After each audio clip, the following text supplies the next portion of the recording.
ଯେତେବେଳେ ଧଉଳିରେ ଏଇ ବର୍ବର କାଣ୍ଡ ହେଉଥିଲା ସେହି ସମୟରେ ନୟାଗଡ଼ରେ ମଧ୍ୟ गोटे नाबालिका छात्री को विष पीएकी रड्रे पिटी हत्या करा जाउछि किंतु पुलिस प्रशासन चुप।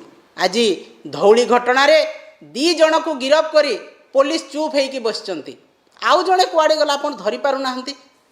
अनेक केस हलानी आपण देखंतु आरंभ करिकी एफएम कॉलेज छात्री पोड़ी घटना बलंगा घटना अनेक केस हलानी जो केस मानकर अपराधी गिरफ हो पारु नाहंती। बलंगादर संपूर्ण भाव में सरकार हाथ छाड़ीदेले जे नाई आमे आउ से कहीं करना एटा भगवान आसिक ऊपर कले एवं से झील तार तार मृत्युवरण कला। यही भलिया कथा जो सरकार कहउछंती आपण माने देखंतु बलंगा केस पूर्वर एफएम कॉलेज छात्री पोड़ी घटना से ही समय मध्य जी अपराधी थिला जे कि एबीवीपी रो छात्र थिला ताकू 2 मास पर बेल दियाला। काहेकि से कौन आपणकर दलर नेता बोलिक आप छाड़ीदे ताकू से जितेबाला उसको जड़े को मारे मरवाई बाध्य कर छाड़ीदे।